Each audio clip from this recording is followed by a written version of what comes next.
Hi everybody, my name is Kopczewski, Mrs. Kopczewski, and I'm a 7th and 8th grade middle school teacher, and I teach social studies and religion. I've taught Our Lady for 7 years, and before that, for 10 years, I was the director of religious education. So it's my pleasure today to do my activity for you, and I thought what we'd do is take a little field trip of my family farm, our family farm, and we'll end up talking about, of all things, monarchs. So our family farm was established in 1953. My grandparents bought this property and started farming. So my daughters are the 4th generation of family to live on this very land, on this property. They have deep roots here. This farm was mainly built on soybeans. So come this way, let me show you our field of soybeans.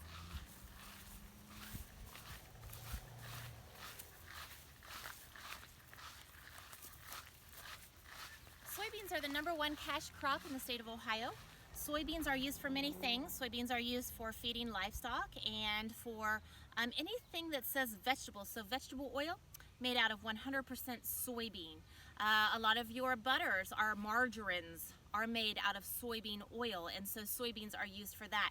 Soybeans are in tofu. Soybeans are in a lot of different things. So I'm gonna have Melina's filming for me today. I'm gonna have Melina take a close look. So soybeans are planted late in May, by hopefully the end of May. And the soybeans are just developing right now. They will flower, and where the flowers take place, you will then see seeds. And it's those seeds that are harvested later in the fall, typically by the end of September.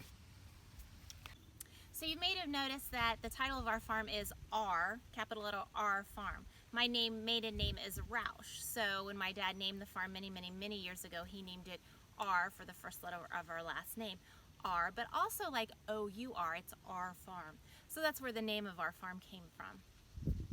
Behind me you'll see corn, and corn, field corn particularly, is the #2 cash crop in the state of Ohio.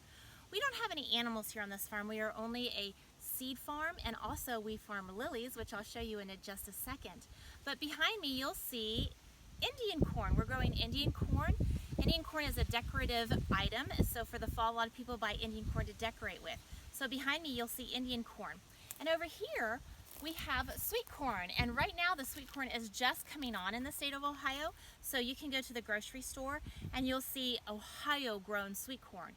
If you see it before this time, it's usually imported from other states, but this sweet corn is very young. It's not going to come on until the end of August, early September. We have 2 batches of sweet corn behind us, so we'll be giving away a lot of sweet corn come the end of August and early September.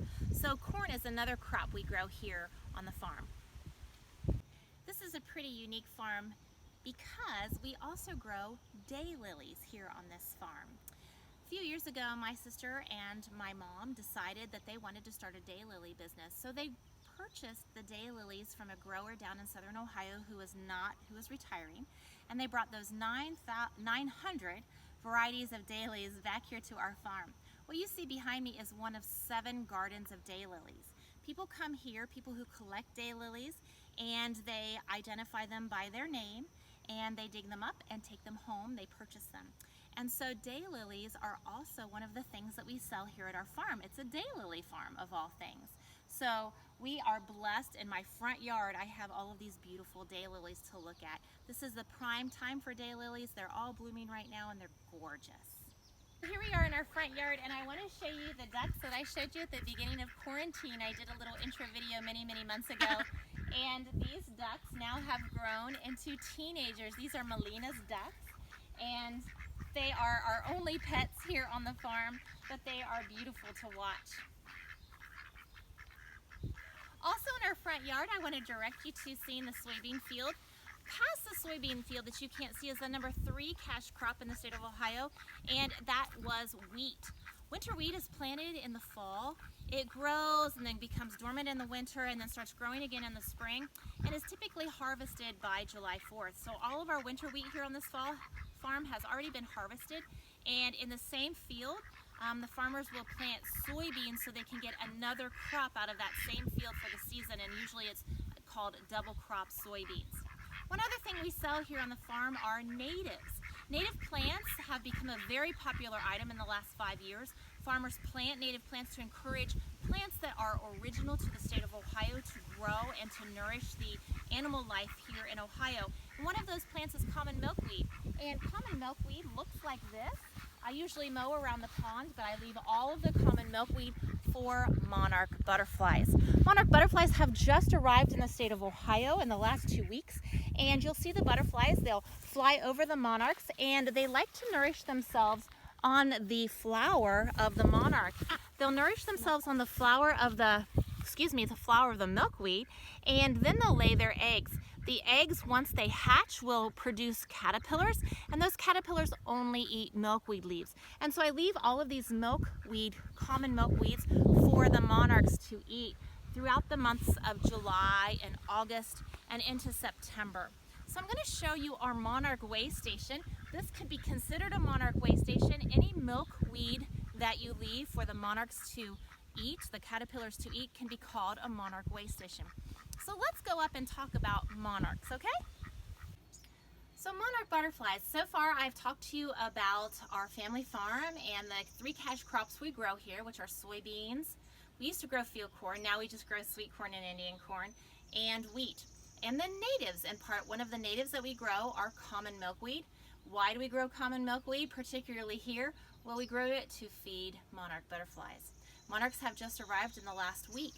And when you see a monarch flying around a milkweed plant, they are particularly nourishing themselves on these flowers. The butterflies will then lay eggs. And Melina has been wonderful, and she created this great poster to help us go through the different stages of the monarch butterfly.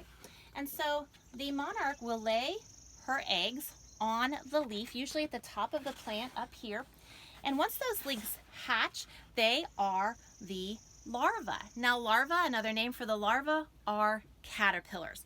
And you'll typically find caterpillars wherever you see a leaf that's being eaten. And then when you look underneath of the leaf, typically you can find the caterpillar there.